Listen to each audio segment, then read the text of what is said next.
This is a How Is He podcast with Podge and Popa, proudly sponsored by Amplify. Power up your podcast. Let's kick it off. Welcome back to the How Is He podcast. Join us always with my co-host Paul Popa here in Amplify Studios right in the heart of Carroll Town. This episode, as always, is brought to you by Carroll Estimating, the go-to team for contractors, subcontractors, suppliers and manufacturers who want accurate and competitive project pricing. Visit them at carrollestimating.ie or find them on your favourite social platforms. What's your favourite social platform, Pop?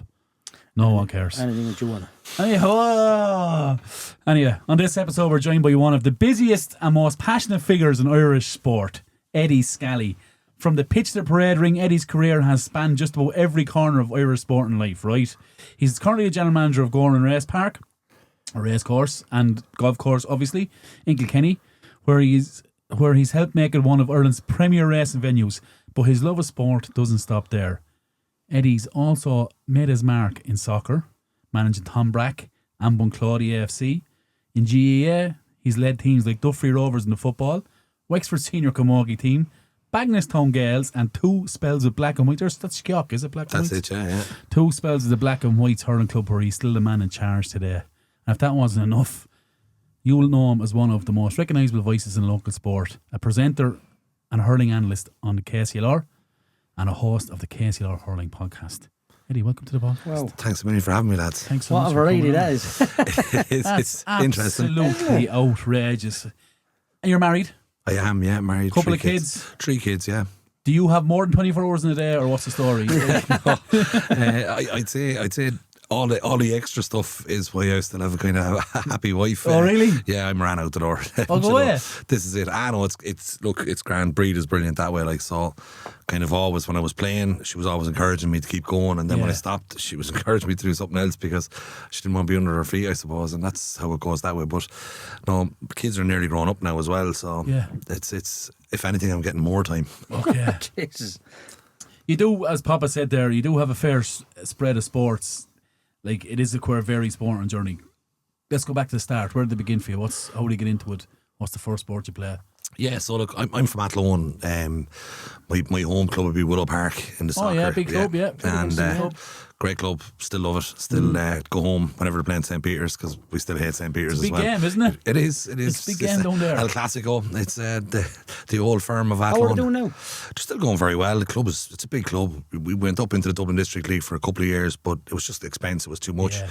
So they've dropped back. Massive Mm. Friday night games, and it was just the finance of it, trying to get the lads on buses, finishing work early. So I'd be watching them all the time. They're still extremely strong in the CCFL, but brilliant club. That's where I would have grown up. Playing soccer with Willow Park, Gaelic football with Gary Castle, you know, they're right beside each other. So they're 2 clubs that would be kind of married, if you know that type of way, Gaelic and soccer. But that was it. Like, Athlone is a garrison town. Athlone town was every Friday night when we got the floodlights. That was our nights out, was going into Athlone to watch them playing in the League of Ireland. Just loved it. It was just soccer all the time and Gaelic football, but mainly soccer. Then I headed off for a few years, went to Germany to live for a while. And when I came back from Germany, actually out in Germany for a while, I met up with Aubrey Dolan, who was playing with Sligo Rovers at the time, and John Tiernan, who was with Athlone Town, and like they were like insanely good soccer players. And of course we tried out for the local side in Germany, so then I looked like an absolute beach whale when the 2 boys were right out in the field. Thought it was okay, so I didn't get to play in Germany at all, but the 2 boys did, and they were exceptional. But when I came back, I moved to Wexford. And I was in Wexford for about a year, and you know when you're new to a place, you don't know many people and the whole lot. One of the lads said, look, any interest in coming playing a bit of soccer again? And I played at a high enough level. You went with the under-17s and the youths with Athlone. I said, right, let's have a go. So I went to a team in Tombrack, Peter Doyle from I played Leinster. against Tombrack. We started, you probably played against me, I'd say, back in the day, but you're a bit younger than me, I'd say, are you? I don't know. How old are you? 47. Same age as me, I'd say. You could have played against me, Yeah. Who were you playing with back then? Hanover. Hanover Harps, yeah. I think we probably played in the Leinster Cup and stuff, yeah. Was it a slope on the pitch? Yep. Yeah.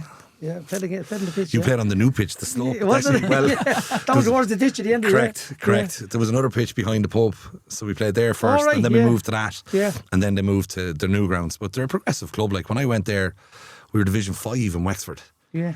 And then we had Now, granted, we probably brought in a few bodies to give us a bit of a dig out as well. Like, so we went from Division 5. I think we had 4 promotions in 6 years. Right. Brought us right up, and then I headed on from the boys. Then I went to Bunclody because I was living in Bunclody. Went out there playing with Bunclody AFC. Yeah. Big club as well, right? Yeah, really good club. Yeah, with Gary McLean in the goal, no?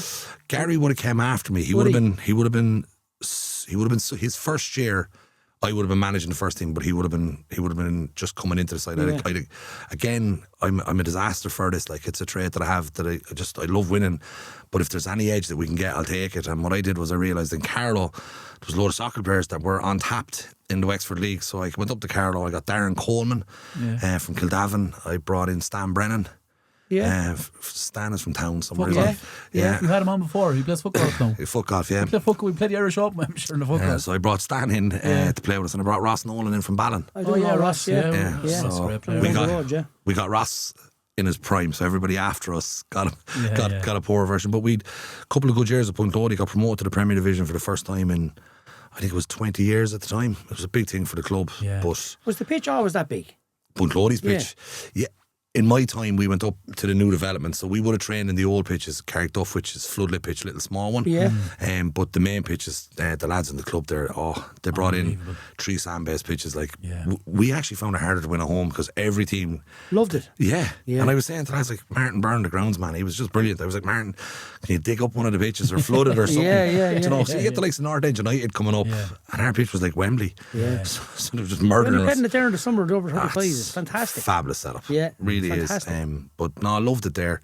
I was managing the hotel in Bunclody at the time, so Good few of the boys were working on the mill race as it happened. Coincidentally. So that kind of pushed it that way. But one of the players I had with Bunclody was a guy called Matthew Flynn O'Connor. It's kind of weird the way life throws things at you, but Matthew's a big horse trainer now in the point-to-point world. Okay. But he then, with his club, the Duffry Rovers, he was one of their main football players, and I think they were struggling for a trainer or whatever, and he said, look, is there any chance you'd played a good bit of Gaelic football, will you come out and have a whack with us here? So I went out and done 2 years with the Duffry, big club, big pressure. I was very young. So they're Kilteely, so it's Kilteely came, and I'm missing another village, Ballindagan. So it's 3 little parishes. It's near enough to Bunclody. If you can imagine, if you went the back road from Bunclody to Enniscorthy. But I took it on, and at the time I was kind of thinking, because I'd done a few years with Bunclody and Tombrack, I was like, this is handy out. And then I remember the first championship match down in Wexford Park, and there's about 3,500 people at the game and the whole lot, and I was kind of going, and I could feel you just gone level, like. Pressure was different. It was, and then there was obviously Enjoy it. I enjoyed not losing. I enjoyed winning. The winning there was something else. There's an awful buzz with it. Like, I mean, there's a lot of pressure. Yeah. But winning in front of a crowd that size is fantastic. I'd say. Absolutely unbelievable. There's nothing beats it. There really isn't. I didn't get to win enough with the Duffry. Like, we didn't go win championships or anything like that. But we had two really good years. But it opened my eyes to the difference. I know with the soccer you're playing every week. Yeah. So there's kind of, it's a different type of buzz.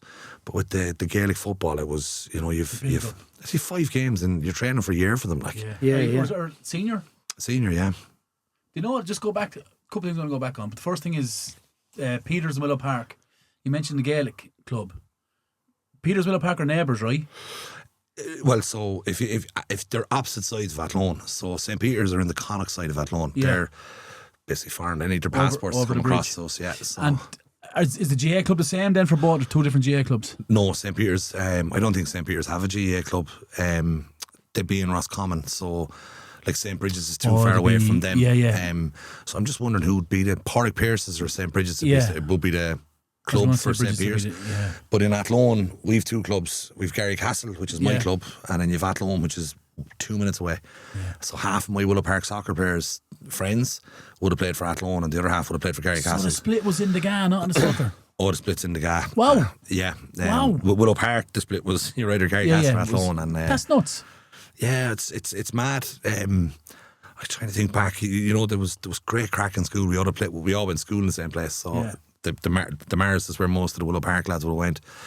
But no, there was no love lost when Athlone played Garry Castle. The Willow Park friendship was gone. And we didn't let it go. That's the way it should be, though. Yeah, and thankfully we're a way more successful club. We were only formed in the 70s, and I think they've levelled it out again. But when we were growing up, we were winning everything. So okay. Would there be much crossover between players? And there's loads of crossover, but you'll never play for both. I think there's been about 2 players in the history. Oh, yeah. Our club was formed from Athlone. It was a group of renegade players left the club and formed their own club after a bit of an argument. Yeah. And that kind of history is there. I think there was a Mullen chap played for both of us. I think he's Robbie Henshaw, actually, the Irish rugby player. He played for Gary Castle all of his career, and then he played 1 year with Athlone at the end. Spoilt it. Bernard Mullen Carlo is from Athlone originally. So I'd say he's related to Gary and Stephen and the lads. And he was on the bench for the day Athlone played Inter Milan.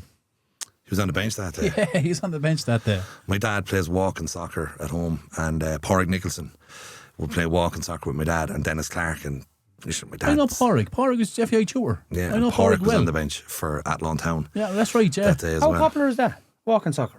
Man, it's everywhere. It's unbelievable.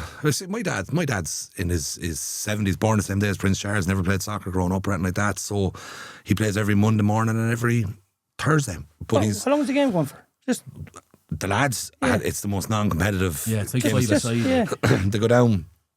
I think when he leaves our house at 10, he comes back around 12:15. They're not playing soccer for that length of time. They're drinking tea and they're chatting and the whole lot. And I'd ring him. I'm not messing. You'd have to see the leases after giving my dad. So you'll see that yourselves in years to come. It's whoever come up with the idea. Great idea. It's gone a long time. It's very successful. The FA, I think I first seen it. England rolled it out in the FA, and I just actually see snippets online of it. It's in Ireland now, but it is a bit of a big deal. Yeah. Did you realise how big the Wexford League was when you got involved in it? I tell you what, the biggest one that shocked me was when I went out and played with Tombrack first, and I realised that we were in Division 5. Yeah. I assumed there was 4 divisions above us, and there's not. Like, there's about 10 divisions above you. Yeah. So it's like 1, 1A, 2. There's the Premier, 1, 1A, 2, 2A, 3, 3A. It's the Wexford League is colossal, massive. And then you get an away game to Anchor or someone like that. It should be an overnight. Like, you know what I mean? Do you remember Phoenix? It's played in Enniscorthy. No, before my time. Played against them. Wow. No, well, I played against them. Phoenix in the Flams. FC, yeah, the red, green, yellow and black jerseys. So there was Enniscorthy United, Enniscorthy Town, Mine Rangers and the Shamrocks. Yeah. So I'd say you're probably maybe a little bit out. I'm not sure though. Yeah. Was it underage? No. Men's, but it was an absolute brawl down there when it was abandoned. Yeah, it was in the middle of it. Yeah, it was but there's Shigori are big, North End are big. Like Corey Celtic and Rangers. Bunclody are a big club. Big club now. Big club now, to be fair. It is, but Wexford, like the Wexford Soccer League is brilliant. And I'm not just saying this either. The camaraderie and the friendship shit. Like, I remember when the only thing I wouldn't help them with was the lads would draw cup matches. The next thing I get a text off John Goggins saying, well, and you'd know St. Peter's are after drawing somebody, or North End are after drawing somebody in Athlone. Yeah. The next thing it'd be, well, and I text him back, it's not Willow Park, is it? And he'd text no. And I said, Grant, send it on there. And so he'd send me on who they're playing, and I'd contact my cousin or my nephew and say, send me on all this. So I'd get the fact sheets and send it on to North End, But it's a great network, it is. And you had Garrett Larkin with Ajax at the time, and his father Mick. Like, it was just, do you know what I mean? When on the pitch we were all killing each other, but off the pitch then, it was just such a social thing, like a couple of pints after games. And were Gowran Ajax as well? Gowran soccer team was Ajax as well, right? They were, and then Ajax were gone before I came back. But they'd all kind of Gowran kind of pushed in with Bridge United as well, and I think that's pushed them right on as well, hasn't it? Yeah, it was sure Bridge double McCammon Cup winners. Yeah. Speaking of Gowran, you're the manager of Gowran Park. It is one of the top race courses in the country right now, right? Yeah, it's up there. What does a typical day look like for you? A race day? Is it mayhem? Yeah, it is. It is. The busier days are like it comes with kind of its own risk. If you can imagine, Alec Ferguson manages Manchester United. I manage the stadium. So the lads that come in, we have to run the whole show. But the jockeys, they have their own kind of, if you can imagine, their own boss. So we have to get the track prepared for the meeting. So there's a guy who comes in 2 or 3 days before the races and inspects the track, and he'd say this is okay and that's okay. So that's purely from a safety point of view. But then the day itself, the lead up to all them events, you're doing all the sales and marketing, all the pushing for that. We've corporate hospitality holds up nearly 1,000 people. So you're trying to sell out as much of that as you can. So like last Saturday just gone was the Kilkenny Senior Hurlers race day. So you had a lot of Kilkenny hurlers out as well, and it's once it gets going, once you get up and running, it's grand because everybody else is kind of running their jobs then. Yeah. And I know lads say to me, you're able to enjoy it. You actually are, like, you really, you're moving from A to B and you're looking around and making sure everything's okay. But the buzz is unbelievable. It's it'll knock you out with small bit though afterwards. I find maybe I'm getting a bit older as well. I'm there 14 years, so it kind of takes. It does take, like say, a Tyesta is there, a Red Mill's there. Like there's huge numbers there, and that does. If you can imagine, you're up here. The horse is unbelievable, isn't it? It is. It's particularly like on the flat side of things. You're seeing some of the best animals that have ever walked on the earth, and then even with the jump side of it, we're just blessed where we are. Like Willie Mullins is 2 minutes down the road. Yeah. Henry the Bromhead, he's a little bit away in Waterford, but it's only just down the road, and they all support the track. Like so, there's a bit of history as well. Like it was founded in 1914, so that long, yeah. So we're there a long time. Is it? You've just mentioned it's close to Kilkenny, like as in the horsey area of it, and close to Waterford. Like is that placed in Gowran on purpose? Then would you say? Like is it kind of on the main road everywhere? I'd say it's progressed because of its location and because of how it's been managed. As in, not to me how I'm on about how they managed it historically. But what you will find is you won't train horses on really good land. You need kind of land that's not as good, if you get me, because farming is worth too much money in certain areas. So Kilkenny is really good farmland, so it's surprising there's as many trainers there. But what you'll find is Carlow, Wexford, kind of that areas like Kilteely where I'm talking about there, and then down into that belt into Waterford. There's a huge number of trainers in that area. And then obviously they support the local track, and that's kind of first and foremost. So it's really important that they do support it, because you get competitive racing, you get big field sizes, and as you said, you get to see class horses. Is there a cut-off point capacity wise for the Gowran Park, a big day like Day or Red Mills? Or? We limit Red Mills to 10,000, so that's we cut it off at that point. With tickets being released, it's 10,000 is what we stop at. The problem you have is if it's a lovely sunny day, I reckon we could cater for 40 or 50,000. But if it starts raining, we don't have the facilities to keep them all. You can't preempt that, right? No, so it's a simple thing. How much car parking have we got?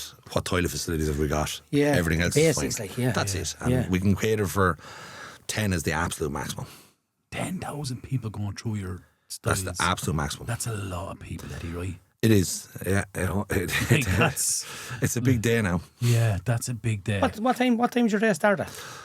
On a day like that. A day like that. Oh yeah, no. So first, I suppose, track foreman myself, me at about 10 to 6, quarter to 6 in the morning. You won't sleep the night before. Is that when the going is decided? Going descriptions, yeah. So, is that when it's decided? Yeah, so it's mad. We have to give a going description 7 days, 5 days. So 7 days in advance, trainers get a notification to sit at the ground at the moment, and Gowran is good. But they're watching the weather. They are, but we give a weather report as well. We're weathermen too. So then 5 days beforehand is when entries come in. So we give going again. Then 2 days before racing, we give entries again. That's when they declare their horses to race or not. And then on the morning of racing, we give it. The reason we give it so early in the morning is if you have a trainer like Oliver McKiernan up the north, we don't want him loading a horse and halfway down the M50 when he gets a phone call to say Gowran Park's ground is heavy and it was meant to be soft, so he can whip his horse out. So give it out early. So you started around 5:30, 10 to 6, somewhere between 5:30 and 6 in the morning. You'd go in. I generally go in a pair of jeans and a t-shirt. Like I wear shorts from March to October generally, but I go in very casual, stay at it till about 10 or half 10, and then breathe it, throw on some breakfast, and fly home, have my breakfast and put on a suit and go back to work. Wow. And then that's it. Then once Paddy Graffin, the clerk of the course, arrives in, he takes over, and I then have to not worry as much. Paddy's now in charge. He's after passing the fit to go, so I've done my job, and then we just have to do whatever we ask to do. What's the biggest hurdles on a day like that? The weather is the biggest thing. To stand up. That's it. There's nothing like it. Tyestas and Red Mills, they'll survive any, as in, once we're racing, we're fine. But like every other day is not like that. Like Ladies' Day has to be sunny. There's a disaster. You can imagine yourself, it's the middle of summer and you can get caught with that. So it's the hardest part of the job. Right. You have no control over weather at all. And that is the biggest obstacle to, like, if you have a sunny Tyestas, you're going to be wedged, like. Yeah. But if it's a miserable day, we reckon you lose a third of your attendance. And how? Wow. So you're going from 10,000 essentially to 3.5. You're going from 10,000 down to somewhere in around that 4,000 or 5,000 figure. Like, Jesus is Christ. there any, like, in your role as GM, are you responsible for trying to come up with something to prevent that? I know you can't prevent the weather. No, but I tell you what we can do is we can keep putting up more temporary structures. Okay. Do you know what I mean? So, like, since I've started in Gowran, we've built a lot of stuff in that time there. But the other thing that we do is we put up a lot of temporary structures. So people are starting to kind of realise that, do you know what? if it's raining, the 3 marquees there, there's 10 bars, you know. So we are able to cater for them. But you'll still lose that transient thing. Like if me and Breed were going to go racing and start lashing rain, Breed would say, "Here, you're on your own." And that's going to happen for a lot of women. You know, they're just going to say no, and it's as simple as that. So look, all you can lads do. does okay in a tent. The boys They're a bit of crack. They're easy enough. Yeah. Rain's not going to stop us having crack, is it? And are you like your background is obviously hospitality? You mentioned you're in the hotel. Did you study for it, or did you just stumble into it? Yeah, no, went to college in Athlone, studied accountancy. As you can see, I'm not an accountant, but it wasn't the keenest. I found it really boring. I'll be straight with you. So I done what I had to do in there, and then I went to Germany. And when I came back, I got offered a role. I worked in Tracy's and Enniscorthy for 4 or 5 years, 5 years, and the mill race in Bunclody had been up and trading for a year, and they offered me a kind of a senior manager's role. So took it. And then I was there about a month or 2 months, and I met with the managing director of the company, the Carlton Group, and John just said to me, "Is there something you'd like to be helped with?" Or, you know, he was very, very nice, a real proactive type of a man. And I just said to him, A or B, I'd like to do this or like that. So he sent me to America, to a university called Cornell. Cornell, So I done strategic management there. So I had to do, all your courses were done online in Ireland, and then you flew out to do your exams. So I got 2 years of that. Carlton put me through that as well. Cornell would be varsity, right? It's one of the Ivy top League, yeah. Ivy League, sorry. Same as Harvard, yeah. Yeah. Oh, just 5 schools, 5 Ivy League schools. Is there? That's it, yeah. That's unbelievable. Cornell's the one that no one knows except for you. Well done, thank you. Cornell. And what were you like in school? Not very academic. You weren't Cornell academic, like? No, I most certainly wasn't that. But you'd have to go there. When I went over, like, I spent like 3 days dragging my mouth around. It was they've a stadium. When we arrived in first, your man was like, "Do you like sport?" And I was like, proper American, you know, "You like sport?" And I was like, "Oh, I love sport." He goes, "Get in there." So he brought me in under this tunnel, and there was athletics going on, right? And I was like, "Well, I like sport. I don't like athletics." But they're running around anyway day in day athletics. But I could hear this thumping. I was like, "What is going on?" So basically, if you can imagine, the athletics track is running around the back of the stadium. Yeah. So the seats are up here and the athletics track is behind it. Okay. So I walked out along, and then there's an American football stadium in front of you. I think it holds like 22,000 people in the middle of the college. And then they have a 5-star hotel in the college for training all the hotel managers and hotel out to run them and all that. JS Marriott, I think, built it. It's different world. I was over there. The Oscars were on. I think Milk won a load of Oscars that night. I remember we were in some college bar taking bets on who was going to win Oscars. That's it. Yeah, that's but the collegiate sporting world over there is different level. Oh, it's actually like we get to see a little bit of it now because of the American football coming to Crow Park and that. But they're bonkers, like, you know. And it's deadly though. I kind of love that they're that into it. Like, I done a small bit of scholarship work years ago for a company called Pass for Soccer, and used to run the showcases for them where the coaches would come over. It's massive. Them lads travelling from America just to look at a kid, not even to give him 100, a full ride. Like the most you'd get is like a 50, and they're travelling like all the way over to Ireland to look at. Do you know what I mean? Like and they'd be giving you the brochures at a college, like a community college in fucking Utah. And as you said, like 10,000 seater stadium, and like it's nuts.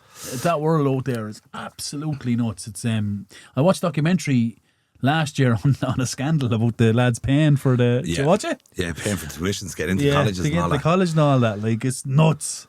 It's a crazy world. You'd see all of that, like that. Johnny's dad is after sponsoring the new wing of the stadium, and Johnny just happens to have broken into the team. Coincidentally. And he's captain, actually. What's happening here? We've got a penalty. Look who's taking it. So that's a bit of a fucking a journey, right? So you're going into the middle race, your man's getting you over to the States, you obviously graduate from Cornell. What happens then? So that was tipping away there. Kept tipping away with the Duffry Rovers, and the job in Gowran Park came up, and was when I kind of seen it, because I was always mad into the old horse racing as well, and I just kind of said, you know, I'd been to Gowran a good few times, and I thought, look, I'd love to give it a rattle.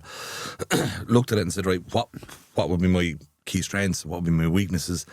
And I looked and I said, right, from the customer side, I'll have no problem. But from the agronomy side, the grass, all that type of stuff, completely clueless. I'm from the middle of a town. Do you know what I mean? Like Willow Park's pitch, the nearest I ever got to farm, I might have been cutting the grass. Not too many people that know about that, would they? What, like the agronomy side was anybody's farming and have a basic knowledge, but somebody like me would have zero. I've never heard that word before in my life. Agronomy. Never heard that word before in my life. Agronomist is to do Scrum golf courses and all specialist. that, yeah. So there'd be, I heard of botany, obviously, and all that, but not agronomy. I think botany That's is nuts. plants, isn't it? Could be, yeah. Really. Which is just making grass grow. That's the idea, Yeah. and simplest. But then, like that side of it, like that was the bit I was worried about. But in fairness to the lads in Gowran, when I met with them, they were like, "Look, you know, we've had loads of managers. They've had very different talents right through the years. Like I was lucky. I met with Tom Carroll, who'd managed Gowran for years. He was one of the interviewers. Joe Connolly from Red Mills, Lexi Wilson. Like they all sat on the panel and kind of 3 or 4 interviews.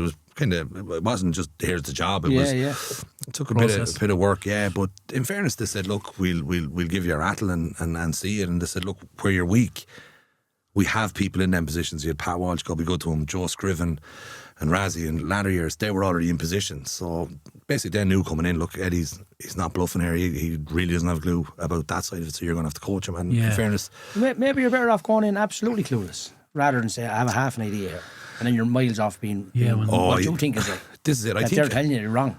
Well, I think you're better off if you don't know. They'd know, wouldn't they? If the minute they'd ask me what fertiliser I should be putting out, they'd know. Yeah. Game over, day one. Good luck. So, no, you'd be found out quick. But in fairness, Pat passed away about 3 years after I started there, and like, he was a real character, real funny. He's been all the plays and all this. But the first day I met him, he's like, do you know anything about anything? I said, no. Right, he said, okay. He says, do you know anything about that? You know, this is it. Like he said, right, we'll be grand. And he kind of, what he done was, it wasn't like he was babying you, like, but when he'd done something, he'd ring you if he was doing something you hadn't seen before. He said, come out, I'm going to show you this, we're doing this today. And he was very nice the way he'd do it. He never did it for an audience to say, look at me showing Eddie how to do that. He was always on our own. He'd bring us out, the two of us off in a golf buggy, and he'd explain to me to see what's wrong there, this is how you fix that, or this is why we do it. So learned on the job, and I'm still learning on the job, do you know what I mean? I'm just lucky enough that they're great friends. Do you want anything to do with the golf course? Sure, like the ground there. Yeah. Not nearly as much in the race. I'd be there with the lads most time, but in the golf, Joe Scriven looks after the golf course fully, and we've Joe Bedford as a consultant. So like during COVID, I'm the worst person to drive a machine. I can barely drive my car, so I'm just crashing tractors the whole time. And so the boys are like, if I go over to the shed and say, are you busy or do you need a hand? They're like, no, get away. And the mechanic's like, don't let him on anything. So I went to Joe during COVID. I was like, can I have a go on a few of these machines? Because there's nobody out here playing golf. I can't hit anyone. Yeah. So he said, fair enough. And I still managed to hit trees, hit walls, the whole lot. But they don't, no, I'm not allowed. I know that sounds nuts, but no, they'd let me do very basic stuff. But I'm able to drive some of the machines, but it's in good shape, the golf course, right? Yeah, it's in good nick. Not because of me. Yeah. Thank God. I love the holes that's not on the golf course. What's that? I love the holes that's not on the golf course. The ones on the trees. outside. Yeah. But like again, the fourth hole is the magic, first one off the track. Yeah. It's like a mini. It's beautiful. Yeah.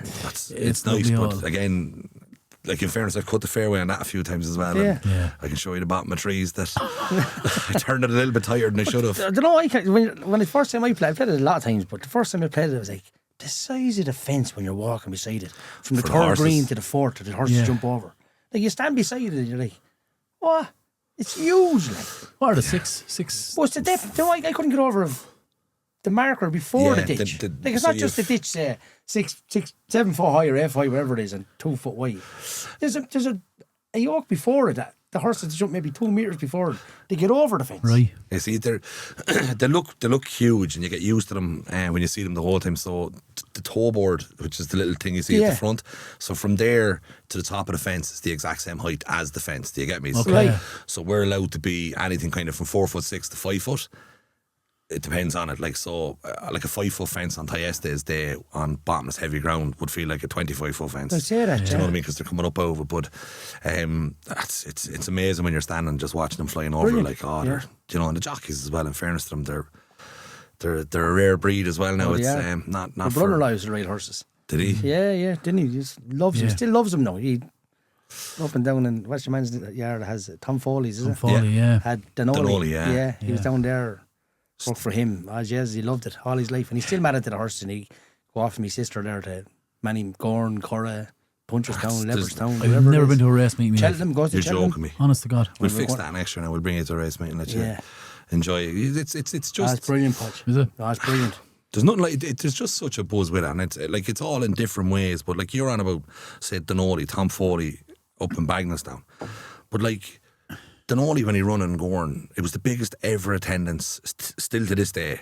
Was the day Denali ran in Gowran. Now, it was like maybe the third time it had ran in Gowran. Denali was after becoming like a rock star at that stage. Yeah. But like the lads were telling me that day on the track, you know, there was security around the far side of the track, kind of making sure people weren't in the ditches and stuff to get a closer look. Like, people are mad, like, so. Do you know what I mean? Like, so we're heading out on the track to get closer to Denali. And I have a great picture at home in my house. When the race finished, obviously legislation has changed hugely, but when the race finished that day, because the people wanted to see Denali, they opened the stable yard gates so that the people could kind of go down and see Denali in his stable and stuff. So when Denali finished his race, he had to walk down through a channel of about 400 people kind of lining to see him. Like, nowadays, the whole stable yard is a completely secure unit. There's security everywhere to make sure that there's no people interfering with horses. Yeah. So, but that day it was like, oh, here he comes, and he done everything bar, had a chain around his neck strutting down along the yard for him. You know, it was the BA horses. This is it, you know. But I remember when it was. I can't remember the chap who was unfortunate. His jockey died, and all the jockeys ended up in Scraggs. I was working in Scraggs at the time, and none of them drank beer. All in fact, spirits, spirits. Like calories. Norman Williamson was there. Like, they're all there. I was like, what? I think they're all the famous jockeys, lads. Rubies were probably only starting at the time, I'd say. But I can't remember the chap who died, but he fell off a horse and was in that meeting was abandoned that night. They ended up drinking his Scraggs that night. But I couldn't believe. I said, Burner, they're not even touching the taps. Never touched the tap. I was just spirit pouring all night. Obviously, they keep the weight down. Yeah, no, it's like beer kill you. Proof in front of you here. But no ice either. It's just raw spirits, but sure, I suppose they just want to make sure, and it's you know, it's not probably the healthiest targeting thing to do if you want to try and keep your weight cut. I wouldn't recommend going on the vodkas to do it, but that's what they would have done. I've seen jockeys drinking vodkas and cranberry juice. The vodka to give you the buzz and the cranberry juice to keep you going to the toilet. So keep it off. You know, that type of way. Yeah. Look, it's the life to choose. But they're hardy little men, aren't they? Oh, they are. But they need to be like, they're tackling around a ton of horse on a track. It's strict. It's a strict world, though, right? Like, it's so, you had to be super strict on yourself to be a jockey. It is. Do you know what, though? Like, and the other side of it too is we only get to see, like, I seen Dylan Brown McMonigal win a Breeders' Cup last week for Willie Mullins. He's 22 years of age. He's Irish champion jockey already. And that race was, I think it was 5 million, 3.5 million to the winner. Jockey gets around 10%. So it's like €350,000. Yeah. 22 years of age. Like, some money, isn't it? It's unbelievable. But Dylan is in the 0.5% or the 0.5% of jockeys. There's 99.9% of jockeys will never earn that in a career. Do you know what I mean? It's the likes of Paul Town and Dylan Brown. They're just so small. It's like, you know, lads playing soccer on Sunday League in Carlow versus the boys in the Premiership. It's but the discipline that the boys are given in the weigh room on a Saturday in Gowran is the very same as the discipline that the top superstars is. Just haven't got their break. That's it. And you know, that's why I'd have so much admiration for them. It's so hard to make it. Like, if I asked you to name 10 jockeys, you'd name 10, but you wouldn't name 20. You know, that type of way. Yeah. And I could name 100 jockeys that I'd happily put on any horse if I had a horse in training that I trust. You know. Is that something you ever contemplated? Getting involved in the horse? Yeah, I've had a couple. Have you? Pointers, yeah. Well, I had. It didn't work out very well. I was involved with myself with Dakar years ago. I was supposed to get involved with that. Jesus Christ. Palace Soul, I think was the name of the horse. But just so hard to get lucky at it, isn't it? It's like we're meant to be selling the dream, but it is so hard. Yeah. The boys in Bagenalstown and Loughlin Bridge there, they have this Gowran Muggers Jarg syndicate or Gowran Muggers Bawn. It's a blue and white syndicate basically, right. But these boys, Mar and a few of them, they are absolutely they're living their best life. Coughlin and the boys, Cottle's in there as well. They're after winning, like they had a winner in Gowran a couple of weeks ago because they were roaring down off the balcony and they were all showing me the points. Come up. I was like, I'm in the middle of I'm working here. Sorry for you millionaires with your race horses. Look, if you could get lucky, it's probably the greatest feeling in the world. But is there longevity in it, especially for a syndicate like? It depends on how it's set up. Like, I think if you're setting up, if you're getting involved in horses to make money as a syndicate, like us getting involved, well then we're goosed. Not a chance. Like you're not. But if you're getting involved that you want to try and not lose a huge amount of money, but maybe invest in something small, 10 or 20 lads get together, small money, go to a nice trainer that's going to be social and have the bit of crack. Yeah. Imagine getting on a bus and heading off to Gowran. This is my horse. This is it. And we're in the parade ring all suited and booted. We think we're Richie then, and John Magner, that's our day. And sure what, we come second in an egg and spoon race. We're still absolutely living our best life later on, So there is, and there always has been. You don't say that side of the story when you're 10 pints deeper down the town. Where were you? My old horse was running there, Finished second. You're like, oh, okay, what'd you get for that? I actually cost us money. What did I get? I'll tell you what I got. I suppose you're right. If you're going into a syndicate for monetary gain, you're a fool, aren't you? Yeah, I would say, I think syndicates are for fun. There's a lot of people have a business, and it's different. If you're in the business, it's a different thing. Like, you have more than one, right? That's you're breeding and the whole, and you're taking big chances then as well. But I think for us, we should always keep it fun. Yeah. Have you seen? You're 14 years and going. Have you seen much horse racing evolve much in that time? Have you seen horse racing evolve much in that time? Well, I suppose the rules, the regulations change the whole time. The anti-doping is very strict now. I think it was probably always strict, but now it's at just a way higher level. Do you know what I mean? That they're anti-doping, they're testing in yards, trainers long before they ever come. So it's a bit like keeping up with the athletics, where you're being tested off season and on season. It's the same with the horses now. Things like that has been massive. Changes on tracks as well. The improvements for jockey welfare is absolutely huge. You're trying to take as much risk out of the game as you can. Yeah. But there's always going to be some risk when you're dealing with race horses. And then this year we've had the biggest evolution in racing, which won't sound like a major evolution, but we've changed all the fences from orange to white. And all the hurdles have changed from birch hurdles. So instead of having the actual sticks, they're now pads. And they're fake, and they're white as well.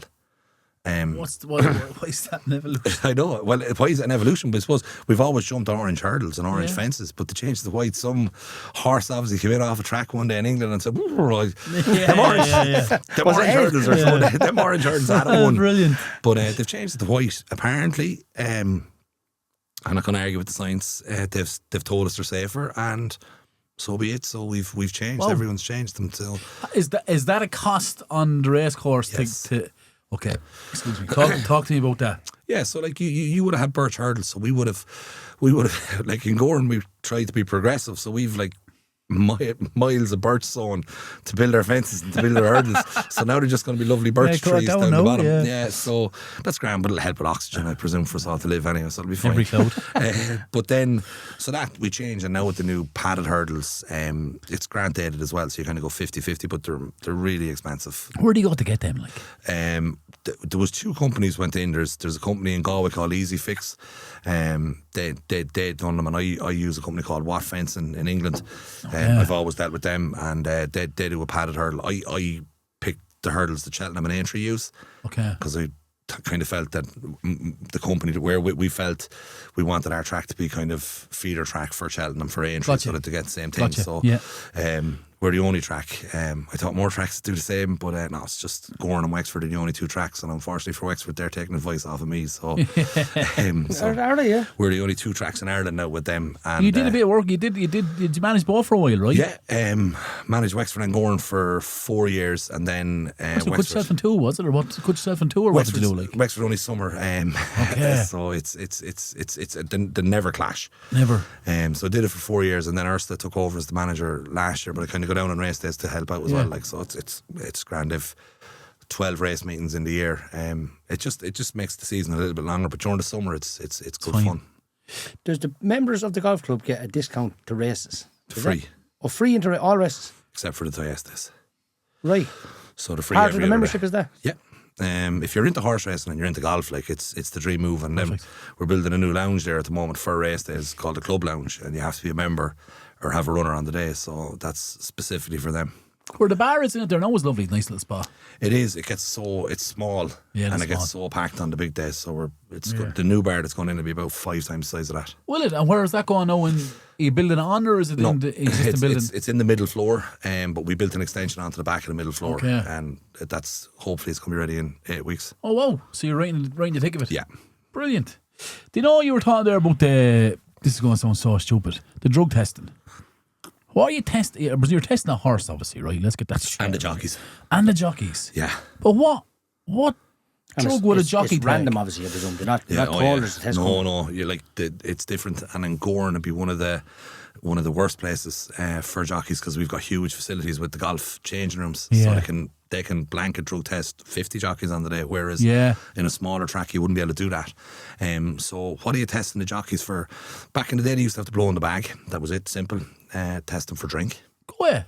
Yeah, I want you to think about the three of us riding to a fence that we've already said is really big. Yeah. And you're drunk and the two of us are either side of you. You know, you don't want to do that. Trouble for everyone, yeah. So that was it. And then I suppose they're checking the jockeys for other stuff, diuretics, keeping their weight down, doing that illegally, and then obviously social drugs that we're all familiar with. You know, you're not allowed to calm yourself down by smoking a couple of splits before you go out riding, and you're definitely not allowed to pep yourself up by snorting a line of cocaine either. So for both reasons, man. What are you looking at in relation to the horse then? Lasix is allowed in America. It's not allowed in Ireland. It's a blood thinner. So basically, if you were to inject that into the horse, it just stops them bursting. So if you've horses, if they burst, you'll see the bleeding through their nose sometimes. If you ever see it, it's just basically their heart goes under pressure. Same logic as Lance Armstrong and the boys. The thinner it is, the quicker you can pump it around and all that. Exactly. Crack. So you like, without being too scientific, because I don't understand it myself, but like, you're dead right in what you're saying. Lance Armstrong and the lads are thinning their bloods. It recovers faster and it moves around your body. It doesn't take as much energy. And they're oxygenated and all that. Exactly. Crack, and the horses recover faster as well. So that's some of it. But then there's other stuff very similar to your anabolic steroids, clenbuterols, lads slowing horses down, lads speeding horses up, all that stuff. So you just won't get away with it anymore. It's them days are gone. Yeah, I think because it's such a rewarding. Financially, yeah, I think it has to be strict, right? But I'm surprised there's not kind of anything there from, see, the animal welfare crowd, PETA or whatever, that don't step in there and get involved with that side of things. The drug testing, yeah. I'm sure they'd like to think that they'd be welcome to get involved, but like we're one of the most kind of rigidly tested organisations on the planet. The Irish Regulatory, we've our own horse regulatory board that's specific to do that. In the UK, they have their own board. There's autopsies on any injuries to horses, all that. It's a seriously well managed sport, and it's a seriously they keep their house in order. Like, I mean, it's. Was there ever any horse put down on the course? I'm sure, that's going to happen. No. In my time, in 14 years, of course, no, there would have been, it's terrible. That must be quite hard to do, though, for like someone that owns a horse to get like. It's the part of the game that no one likes. It's and that's why you're constantly trying to strive to change things. But like, it's like it is a sport, and unfortunately some things like that happen. And horses are huge animals, so if they break a leg, there's no comeback. Like a broken leg it's game over. So you just try and keep it as safe as we can. And like in Gowran, we only race flat in the summer, so when the ground's that bit quicker, there's no jumps, and in the winter then it's all jumps. We don't do any flat. Yeah, but it's genuinely lottery, right? As in, like, you prepare to you just mentioned you're preparing to a high level to prepare for the big races, for the Cheltenhams and whatever. So everything on your side is spot on, but that still mightn't prevent a horse from getting hurt. Correct. Do you know what I mean? Like, it's a complete lottery, isn't it, when it comes down to that? That's it, But I think that the numbers kind of back up that it's pretty decent. You'd always like the numbers to be better. Yeah. You'd like it to be at naught, but it's like less than 1%. Like, which I know that sounds, like I'm being a bit flippant, but I'm not. But it is like less than 1%. I think it's you'd like it to be as low a number as you can get, but you just do our best to make sure that that's what we do. You nearly know, looking on the television though, when the horse falls, you're like, oh no. You know the bang he gets. Like just touching gambling a small bit, like how strict gambling regulations are now and things like that. How can you market a race there without focusing on gambling? Well, see, it's a great question. Genuinely, it is. Just off the top of my head, Eddie, didn't even write it down. But I'd say for me, it's there's two sides to this.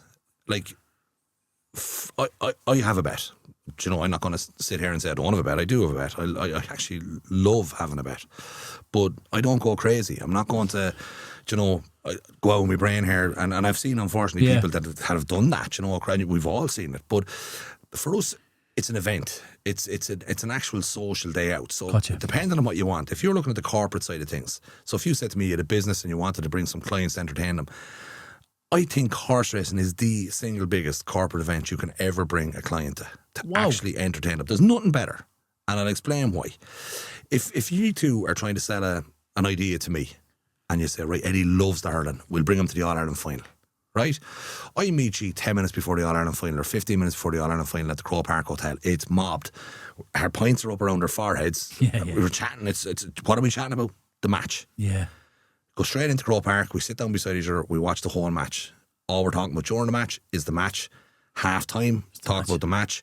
And then full time, we get maybe one more pint and I'm gone. Right? And I'm delighted with you for bringing me to the All-Ireland final, but you didn't get a chance to pitch your idea. You bring me to a horse race meeting. We arrive in Gowran Park an hour before the first race. We sit down in a restaurant. We're getting wined and dined. We're chatting away. The race takes place and it takes about somewhere between 2 and 5 minutes depending on the type of race. And then you have 35 minutes to do what you need to do with me, and you get 6 shots at that during the day. Gotcha. Do you get me? Brilliant, isn't it? But that is not very obvious. But this is it. Do you know what I mean? It's not. Again, it's what we're selling to corporates to try and pull them in. But then on the flip side, stag parties. You come to Kilkenny for a stag weekend or come to Carlow for a stag weekend. You're here Friday night. There's racing in Gowran on Saturday. You can go off and spend the whole day hammering pints out with somewhere, which lots of stags do, or you can go and play golf or whatever. But again, you come racing. You reserve a small area inside in the track. We set it up for you. In you come. You have live music at 12:30 in the day, about 3,000 or 4,000 people knocking around. The bulls want to see the cows. There's lots of them too. Do you know that type of way?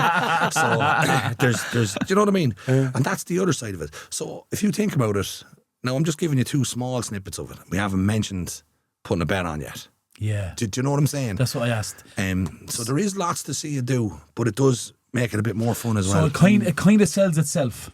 I think so, and I think I see it with the stags as well. Like anytime I go on a stag, I'm killed on stags, because what happens when I'm on a stag is throw him over the newspaper there, circle the winners of the next 8 races. Yeah, lads, that's how it works. Yeah. Mystic me. This is why I don't work. But what I see with a good few of them is you'd have a few lads and it'd say, right, there'd always be 1 or 2 in the group that are into the race, and there's lads that haven't a notion what's going on. But if you keep it small and keep it fun, you could pay for your day out very easily. Of course you could. A few stags I've seen doing it where they put a tenner each in the glass and they keep it for the banker bet of the day. Yeah. And then have one of them, and sure, if it wins, the day is covered or whatever, that type of thing. But I think it's important that you don't get carried away in anything. Like, I mean, is that your full thoughts on gambling? In what sense? Just don't get carried away.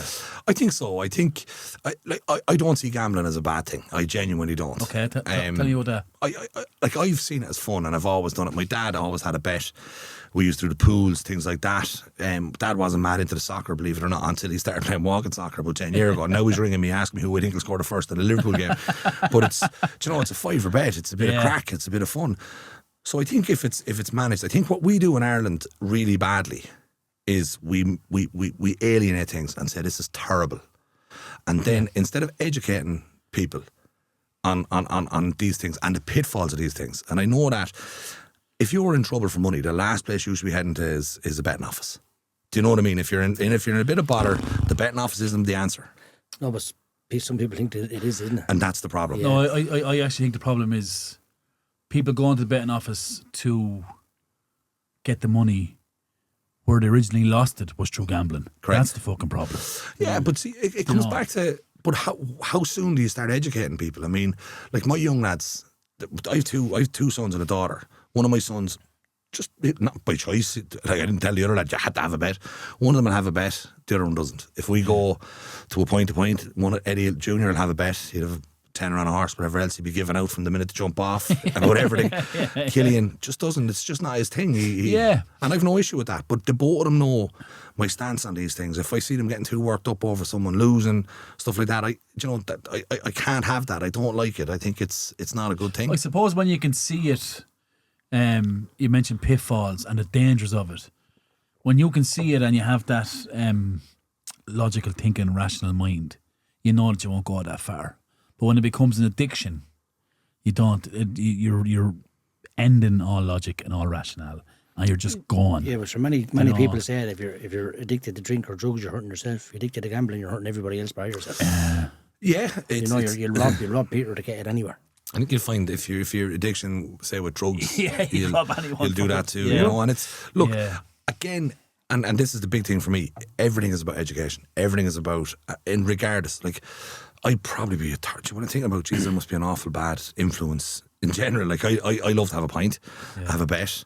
Yeah. You know, I don't do drugs. Just don't have any interest in that. But, do you know what I mean? And I socially go out and have it. Like, one of my favourite things in the world is my young lad Eddie is 19, Killian's 16. The two lads come down. We don't go out every weekend, but the odd Saturday night I'll go down to the pub. Might go down and watch a soccer match at 5:30. Eddie and Killian will come down with me. Killian will have a Coke. Eddie will sit down and have a pint with me. And I love that. I love it. It is. Do you know, it's the best feeling in the world. When you can manage it, Eddie. That's it. Do you know what I mean? It's not that anyone is forcing it on you to, or you know, you're like fuck it, man, it's no problem. I'll put $5 on it. It's no panic. Yeah. I think the education has to be within the regulation. It's the guys who are regulating gambling should be out educating about gambling. Well, I think it's starting at an earlier age that they should be as well. And then the other thing as well, lads, and this is something that's evolved in time, it's this mobile phone stuff. Oh yeah. Do you know, in every walk of life. And you have to remember, I listened to the radio the other day, and I can't remember, was it News Talk or Today FM? It was one or the other, and they were going on about gambling and the gambling bill, and this regulation needs to come in and that regulation needs to come in, and this is terrible. And then it stopped. And your man went, okay, and the cash call today is €226,000. And it's only €2 to enter. Yeah. Do you know? And I'm kind of thinking, text us on. And I did once text them, because I obviously wanted to win €240,000, and it cost me €2. And I got a text message back straight away saying for another €5, you'll get 4 more entries. And I was like, whoa. Yeah. Had I known, here's another €5, right? And I'm done. Up until about a month ago, I was getting 3 text messages a week off of them. Yeah. Ask me to enter the cash machine. You know, that type of way. Yeah. 264,000 it is this week now. It's there you are. Yeah, I know. 1,000 every But week. that's over a lot of radio stations. The point that I'm saying to you is, you think of gambling, you think of Johnny down in the betting office with a pen hanging out of his mouth, having 500 on a horse that he doesn't. You don't think about Mary at home in the house that's after going and texting into that 85 times. Yeah, or going buying 20 scratch cards. There you are. And I think you can't just pick out horse racing and say horse racing, gambling is bad, but onto the cash machine is good. Would you say that's the image, Eddie? Would you say that's what's projected? Well, I think that's what they're trying to do, yeah. Really? Like, I would say that the online side of the house is probably where it's at. Yeah, see, the only thing I don't like the online side of the house is they're trying to regulate that, or is that what you're saying? No, I mean, you're talking about a specific sport, horse racing being the dirty image of gambling, when in fact I would say it's whatever a gambler can push their finger on to gamble on. Roulette or whatever. Well, you know what I mean? Horse racing won't make up more than 10% of a bookmaker's turnover. Like it's but look, I don't know. I just think at the moment, in everything, that we're being just over-regulated, not just in racing, in life in general. I think there's way too much regulation. Do you think? Yeah, I do. I think. Well, in what space, Eddie? Just like if you look at what the states fucking be controversial, no, right? No, but I just think if you look at it as a state, like look at what they try to do in every sense. You know what I mean? I know drink driving, it makes sense to me that you can't drink and drive, and that's fine. There's no problem at all. But you take the gambling side of it. In the UK at the moment, they do affordability checks.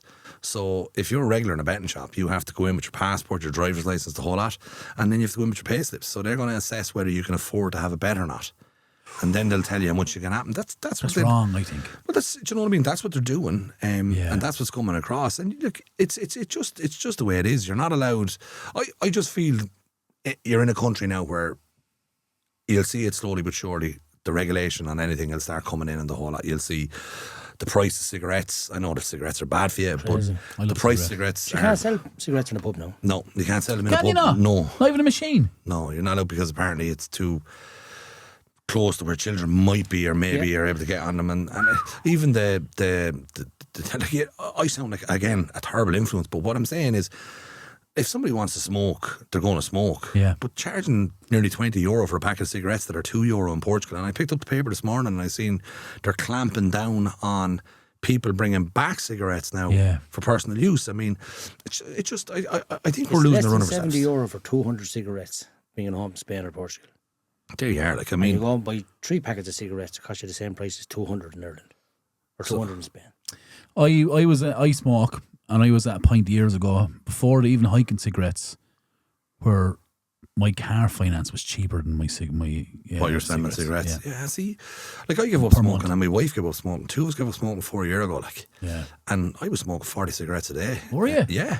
Absolutely love smoking. It was one of my favourite things. I miss it so much. I do. But we went and got this treatment and it worked. Yeah. It was mad stuff and just it did the job, and two of us gave up smoking. And one of the biggest factors in giving up smoking was the price of cigarettes. And we were only talking about the other day, if we were still both smoking, you're talking around 55 quid a day for the two of us. Breed was smoking 20, I was smoking 40. Like, I mean, we do runs. Some money, isn't it? We do the runs. We got on a ferry last year to go to Holyhead, get off for half an hour, get back on the boat, duty free, load up on tobacco.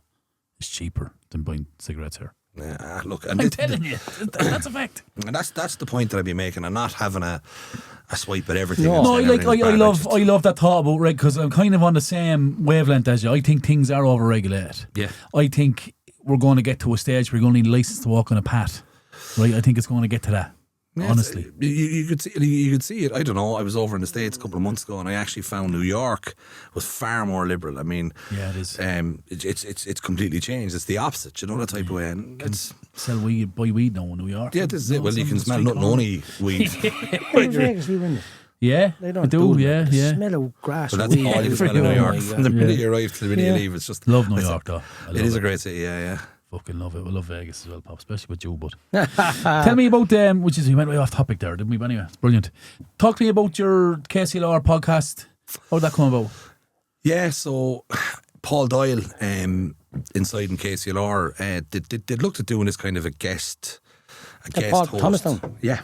So they looked at bringing in guest hosts to present shows, you know what I mean? So for Saturdays and Sundays for sports. So they picked out, I'm trying to remember at the time, Taggy Fogarty was one of the people that got picked to do a show, and Adrian Ronan got done to do a show. I was picked out because Paul knew me from the races and that. Yeah. So we all started doing shows on a Saturday. So it was kind of flipped from A to B to C to D. So it was just a bit of a fun thing. It's gone back a good few years. So with that, I started doing that. Absolutely loved it. It was really good crack, but it was maybe once a month.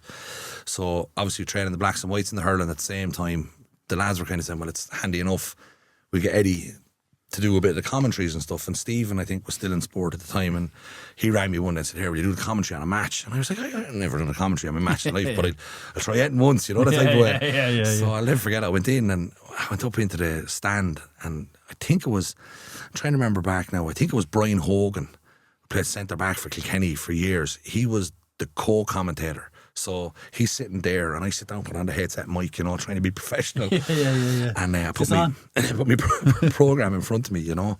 And I'll never forget, I won't name the two teams now and embarrass myself, but I started kind of writing beside, you know, looking number 10, red helmet and the whole lot. So again, trying to do what I thought was meant to be doing. This is how we do it. Yeah, this is because, you know, and he was, then I said to him, have you done much of this now? He said, this is one of my first games. Oh, yeah, you'll be grand. I'm like, we're goose there. So next thing he said, if you don't mind, he says, what are you doing with that? And I said, I just thought I'd be able to pick out the players, you know. I said, like, see number 10 there is wearing a red helmet, and I pointed at. And he said to me, you messing? And I said, what? And he said, that's not that team. That's that team. And so they tear the programme in half and then put it on either side. But it was like two very famous Kilkenny teams about to play each other in a club championship match, and I didn't know which team was wearing which colours. So kind of started with that, and the crack was brilliant, and I just loved it. Then the likes of Michael Welch and Brendan and these lads would be doing the main commentaries, and they'd bring me in. But I don't know, like, it's kind of hard to say, I think, what people liked. But I think what people find that you'll get with me is you'll get very much a supporter's opinion on what's happening on the field, as opposed to, which is important to get that. Yeah. So they sometimes they refer to us as expert analysts. Like, we all know I'm not an expert analyst. Like, I'm sitting beside Taggy with 9 All-Ireland medals, and Eddie, I watched Taggy winning 5 of them. You know, that's how close I got. You know, that type of way. So it was more, when I'd watch a game, I'd see it from a supporter's point of view. So I'd be saying, that's what I'm seeing in front of me. What are you looking for then as a supporter? Look, it depends. Like, I want my team to win first and foremost. I'm biased out, so that'll be straight. But no, in the club championship games, like, I'm just looking for exciting games, tight games. You know, some things would be obvious, like, you know, you see a team playing with a sweeper or something like that, so you're trying to tell the lads who's on commentary, look, this is happening, or Johnny's moved, or who's going to pick up TJ Reid today, or who's, you know, the obvious stuff. Yeah. Like, lads think, I don't know, maybe I'm wrong, but from all of that stuff, the podcast Shane O'Keefe said, I want you to do the podcast, but he said, what we want you to do is, we started off what's called a Clash Act. So it was me and Taggy, because what happened with the Clash Act was, basically when me and Taggy were on the radio, we contradicted each other all the time, but it wasn't intentional, and neither of us kind of copped it, but we were just constantly clashing. So they gave us our podcast, and then we brought on guests, and the two of us would, Taggy would say he's great, and I'd say he wasn't, and then there'd be a row. It was grand. So which is a good way to do it, right? It was brilliant fun, and it evolved. Taggy got famous. He went off and done Dancing with Stars, dropped me then. So I wasn't asked. So we switched it across, and I had a few other hosts with me. Robbie Downing did it for a while, and then Eddie Doyle was with me for a year from Blacks and Whites. But then this year Mickey Welch came in. Yeah. So Mickey's 2 All-Stars, former Kilkenny goalkeeper, brilliant fella, and there's very different. Like Mickey's just retired now from the hospital and that, but he's brilliant crack. He's so level-headed, and the two of us, again, the dynamic is, I'm coming from a very much supporter's opinion on something. He's a player's expert's opinion. He, like Mickey, and he buries me. Like, I'd say stuff and he'd say, Eddie, please, so people like that, and they think, I know they think that the two of us would be arguing with each other, and like, we're not, like, no. And not sure, he'd be texting me in the evening. He loves it, and I actually love. It's lovely. We win on a Monday, we watch the games the weekend together, and then we go in and talk about it. I mean, it's great crack. Is it seasonal, or do you keep it going throughout the whole year? It was meant to be seasonal originally. I think that was the idea. We do it for the club championships, but like, we're still doing it now. It's successful, right? Yeah, so they keep it running till Christmas, I think it is. Brilliant. This year, and then we'll have a month off, and then we go again when Kilkenny get going. The league starts and all, yeah.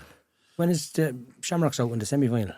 So they'll be playing in 2 weeks' League time. champions, isn't it? Yeah, Clockballacalla. So that weekend you've Danesfort will be playing in Kilkenny as well. Barra Rangers are playing Davistown Courtnacuddy from Wexford, and Shamrocks Ballyhale. Your friend Mort Bambrick was in Barra Rangers. I think he's involved with them, is he, Mort? Mort is, yeah. Is he involved with them? Yeah, I think so, yeah. What about your man around to the pitch in the Ballyhale game? Yeah, has form as well. Go on. Yeah, so Tipperary played Offaly in an All-Ireland minor final. I'm going to say minor final in 2019. It was either minor or under 20. Offaly had a great 20 side back then, right? Tipperary scored a goal last puck of the game. Okay. And obviously the Tipperary supporters ran onto the field celebrating, but this Offaly supporter ran onto the field and went for the ref. So he got arrested that day in Nolan Park, and then he was putting up posts during the week saying, I hope I don't get arrested in Nolan Park this week. And then he ran onto the field at the full-time whistle there. Is that a fact? Yeah. He had no shoes or nothing, I believe. Don't know. Was he playing the Gandhi or something? No, honest to God, someone told me he was fairly pissed, was he? He did look like he'd had a few now. The only thing I'd say as well is, I'm after watching the video about 100 times, and I have to say fair dues to both sets of players there. Like, he ran in on Adrian Mullen, who we found out subsequently has a broken thumb from an incident. Yeah, so Adrian's going to miss. From that, is it? There was a clash just before the end of the game, and Adrian broke his thumb in that clash, and he reacted to the clash. Do you get me? So his hand is on, bang. So there's a small set of a melee going on, and then this fella gets involved. But their fullback grabbed him, pulled him out, obviously knows him. I seen that. Pinned him to the yoke and held him off. But what I was impressed by, none of the Ballyhale players lifted a hand to him. And I can tell you now, knowing them lads, if them lads started lifting hands, it's St. Luke's you're going to not. He's lucky, right? Big time. I think if them lads that was my first thought. A lifetime ban for that man, whoever he is. It's so hard to enforce it though, isn't it? Yeah. Do you know? He was picked up in every stadium in the country, whatever. But this is like, and then at every turnstile at every stadium. Look, it shouldn't happen. But again, I just wouldn't fancy running into the middle of the Ballyhale team swinging. Do you know what it is, Eddie? It's funny you say that, because when lads put up in the group and I seen it, first of all I said, geez, your man looks, as you said, he doesn't look drunk. But the second thought I had was, he's very lucky. When I looked at it back, he's very lucky. Like he's super lucky. Deco, you know Deco, you know Deco. Of course. Deco be a friend of mine. I seen him on post on Facebook. This lad should be banned from it. I was like, what the fuck is this about? And then I was about to ask the question on Facebook, and then someone else had asked the question, and I presumed, he got involved in a melee in the field. Yeah, no, but without naming any of the Shamrocks lads that were right around him at the time, I am telling you, like, these lads, any of the lads I know that have played against Ballyhale, they always say the one thing they always say is, no matter what way that game's going, you're going to be sore afterwards, because when they hit you stay hit. Like, they're just big, tough men. Yeah. And look, there's no place for it in any. You're not going to condone that in any way, shape. Well, do you know what is like? What are you going to affect? What are you going to change by doing that? Look, do you know what I mean? There's no logic to it. I know that there's none. suggestions coming out that your man's not having a great time in his own head, in his personal space, but like, we didn't need anyone on Facebook to tell us that if he's running onto the field. Yeah, players were probably going to guess that anyway. Yeah. Tell me this, finally, question I have for you. You're clearly involved with everything, right? How do you unwind, Eddie? How do you wind down? It's something I have to learn to do better. Okay. Genuinely now, I find after race days, if you go for a couple of drinks or anything like that, you're tired and they'll wipe you out anyway. So it can't be that. So like what I've started doing in the recent past is looking at saying, right, go away for a couple of days. Okay. Myself and Breed head off. The kids are old enough now as well that we're able to do that. So we've started. This year is the first year that I've done it properly. We went to New York, start of the year. We went over to Slough. We brought the kids with us in the middle of the year. And but like I'm on about 3-day breaks and 4-day breaks. City breaks are brilliant, yeah. Yeah, but I can't take a 2-week holiday in the middle of the summer. Like, so everyone suffers in my house because. When's the last time you had a holiday like that? 2 weeks. Yeah. Maybe 10 years ago or 11 years ago. If it's not racing, there's hurling and but no, I like this year now, since the season finished, we said, look, pick 2 or 3 things and we'll do that. So we're looking at that, and I might it's nice for them to look forward to something as well, though, isn't it? This is it. Well, it's mainly Breed and myself now. The lads, they went on a summer holiday with us, but they're like we're so uncool now. It's you're just the passenger. Too cool for cool, this is it. I'm gone. Like we're out the gap. So it's look, and it's grand. But that for me is like I love going down to my local, having a few pints. The lads in the local are all well used to me as well. It'll be great banter. Yeah. They get a right kick out of it. I do predictions on the radio, and like you'll get all of them wrong. And then no matter what match finishes, the lads will be like, "Oh, great show again today, Scal." Yeah, thanks lads. Yeah, okay. Like when Cork didn't win the All Ireland, apparently I was the only person that thought they were going to win. Well, the whole world thought it was half time, right? Not my local. Yeah. No. Tell me this, just pop into my head. Can you recognise burnout in yourself? Can I suppose, yeah. Can I kind of, you'd know it. You'd know you're getting a lot more frustrated. Small things that send you over the edge, things like that. And that's, okay. It's a dangerous place to be. When you're involved with the hurling team, and this goes with Bagenalstown Gaels, the very same as with Blacks and Whites as well, you've doctors there with you on match days and stuff like that. And if you've good selectors and good lads around you, they'll spot stuff going wrong. And I know a couple of times with Blacks and Whites, I was pulled aside and I was told the doc wants to have a quick chat with you there, and it was fuck off. Yeah. What, you're just carrying fucking stress in your face? Wound up, getting too wound up. I suppose one of the lads spotted it with me that he'd asked me. He said he asked me a pretty straightforward question and nearly got his head taken off. And he just said to the doc, no way. The doc then put on a blood pressure machine, and it was, 200 miles above where it should be. People, aren't they? Spot that. Yeah, that's brilliant, Papa. Yeah, to recognise that in someone. There's a man on the golf course in Carlow. I'm not going to mention his name, but a doctor. He plays with a doctor, and he was going down to 14 to 15 off. Now these boys are in their 70s at the time, and he seen him limping, and he goes, "Did you get that checked out?" "No, I get it checked out straight away." He said, "We didn't be a bother with that." When I got it checked out, 4 days later, quadruple bypass. Yeah, claw. Blockages were coming big time, and it was creating a limp in his leg. He was able to tell by that. Just simple things. Yeah. But I think, are you ferocious? You're ferocious on the line, right? I'd say I'm grumpy more than ferocious. Oh fuck! I've never heard what grumpy, as in like sulky grumpy. No, I don't even know if I'm sulky grumpy. I get too engrossed in it sometimes, and I changed. Like this year, I purposely didn't get too wound up. Like I would have. I went across the line too many times. I got a 6-month ban there 2 years ago in Carlow. I had to watch the whole football championship from the stand. Dual manager had done the hurling championship and then got suspended in the last game and missed the football championship. So I ended up sitting in the stand for the whole of that. But I kind of said, look, it's not right. It's not a good advertisement for kids looking at that either. Yeah. So I tried my best. So kind of we set up a system when I was losing the head that somebody on my backroom team had to take it off me. So there was always someone standing beside me. Yeah, it was better, and I've learned to get better at it. But I wouldn't say I genuinely. The problem I have is when a game starts, I'm so singular in my thoughts. Oh fuck! Every decision has to go my way. Oh shite! And is it decisions triggered? Yeah, Man in the middle decisions. 100%. The Do you have a pen and paper with you on the sidelines? Sometimes, but that's normally it as well. I would, at the start of every game, I'd have a pen I found and that paper. as the best tool I ever done as a coach or manager. But sometimes as well, like the refs all know me at this stage, so I'd let it, and a lot of them are used to it, and they just kind of say, he's grand. It just, that's Eddie. And come here, Eddie, though, isn't it fucking nuts the fact that you think that every decision should go your way? Oh, come here. You get Crazy, so engrossed in it. Yeah. I'm not saying, like, I've been there. Yeah. Like, that you can get so fucking engrossed in this to think that everything should be going my way here. Yeah. No, I've had it, and like, in fairness, there's some of the refs that come over and they'll talk to me. Yeah. And it's Eddie, Joe, what's man. the problem here? Like, Yeah. I'm like, what about that free there? And they say, what about the 6 you got already? Yeah, just trying to the game, man. Relax. Like, there's 2 teams out there, you know. You're going to be surprised. Your players foul too. And I've gotten way better at that. I'm not as much of and I suppose suspensions and fines did help as well. So Yeah, that quieten you down a bit, wouldn't it? Yeah. it does, you know. And like, even the year we won the county final, it was the funniest thing ever. We'd been warned leading up to the county final. Matty Flynn was a selector with me with Blacks and Whites, and Matty's worse than me, like, so the two of us on the line together was just insanity anyway.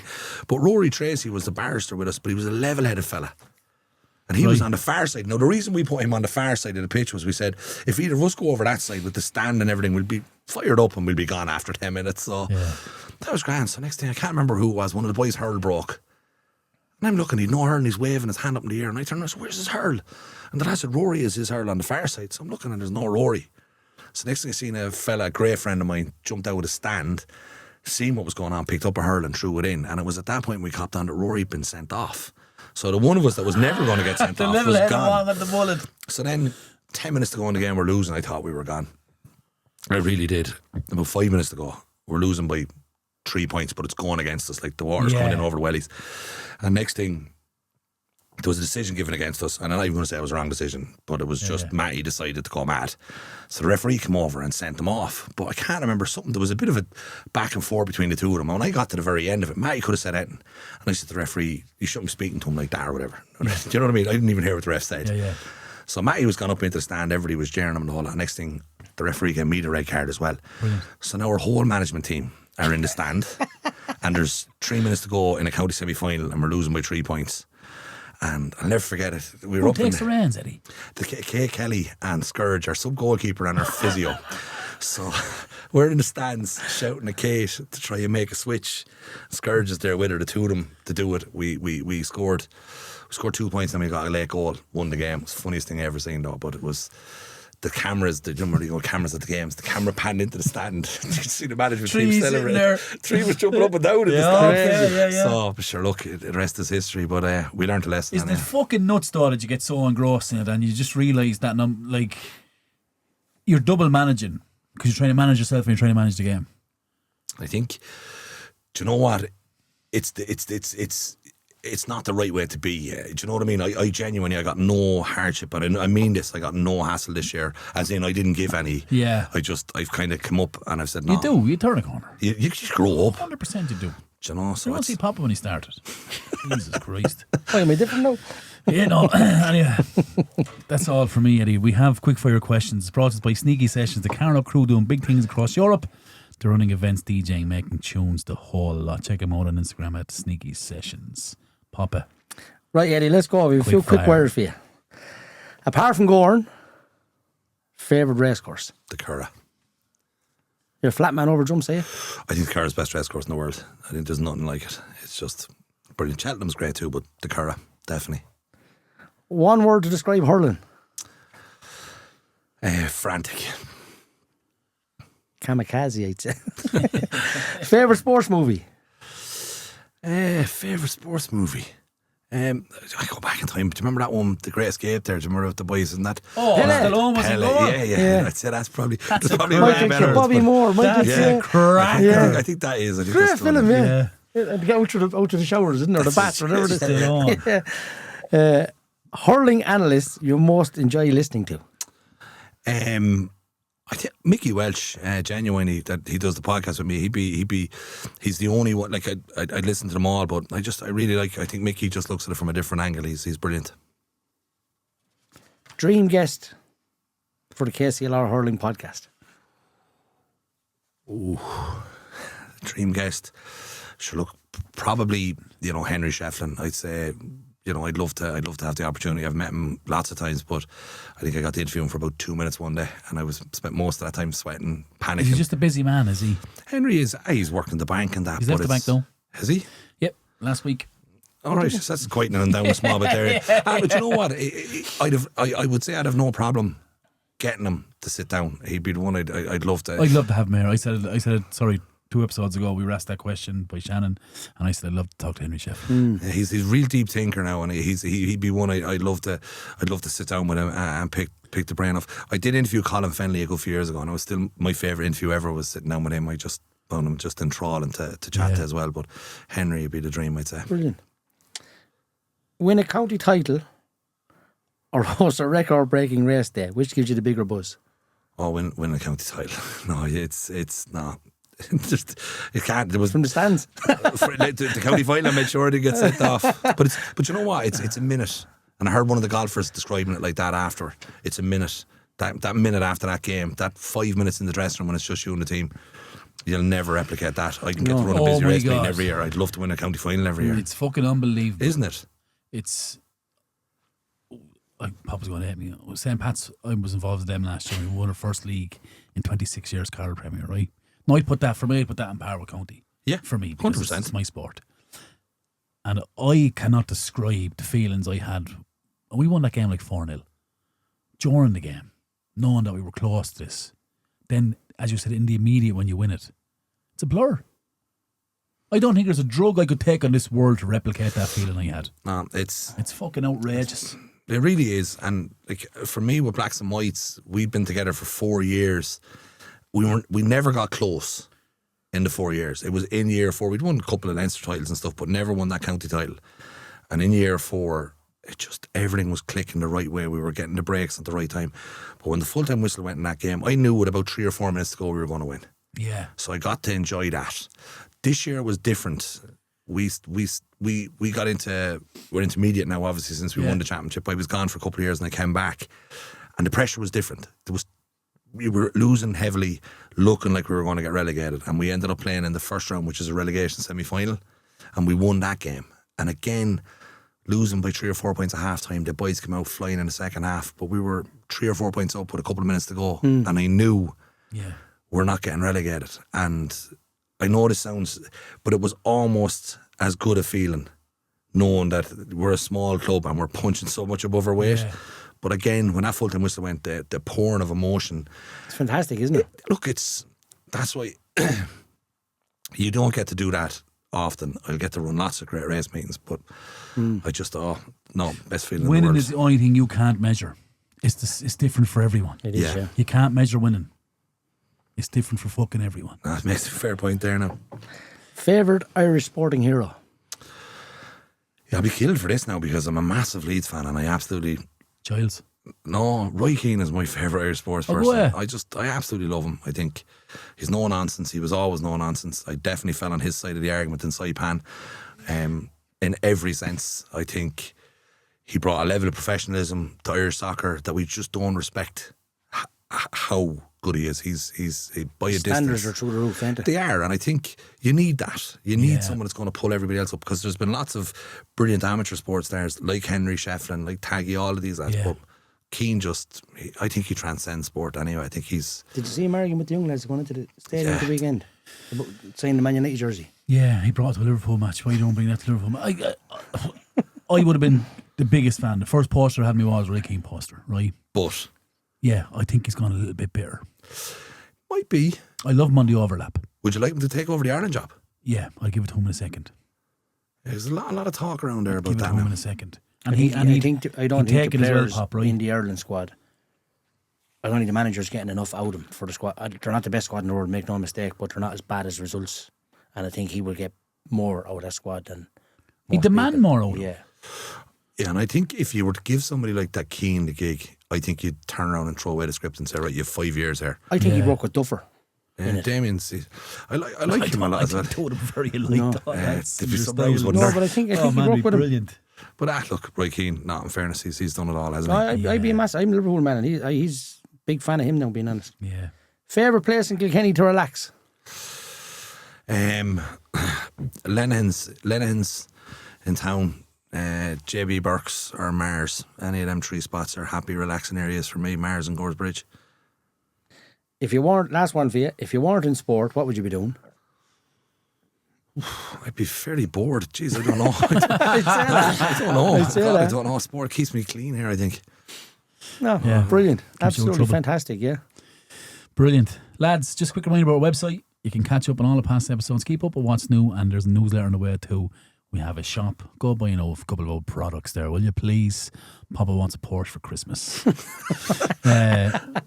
Another Matchbox Porsches. Yeah. Also, join or enter Fantastic Five. It's free entry. It's on the website as well, www.howishe.ie. Have a look around. Okay, lads, it's that time. We're handing the mic to the COO. Boss bitch. Shannon Redmond. She has a question or a topic that we have not clue about. Stands for boss bitch? Yeah. Okay. No, well, okay. Anyway, Shannon's Curveball is kindly sponsored by Brew.ie, your go-to place for website design, marketing, content creation. Craig is best in Carlo too. And we have to say, Pop, we do partner with some excellent company. Have a look, check him out, lads. We do. He's done our website. It's fantastic. And he can do a lot more. Shannon. Hit me with your best shot. That was very good. I've a nice voice. Sometimes You it depends. do. That was good.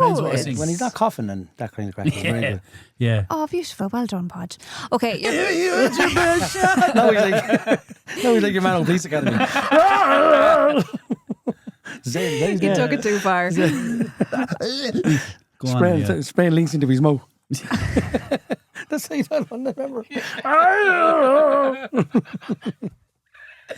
Another reference Shannon doesn't You get. don't want my youth. Another week. You don't want my Another week. Another reference Shannon doesn't I get. wish you could see yourselves through my eyes sometimes. Yeah, I'm sure you will. I'm sure you'll clip it. When you've no idea what's At happening. least not my one this week anyway. Okay.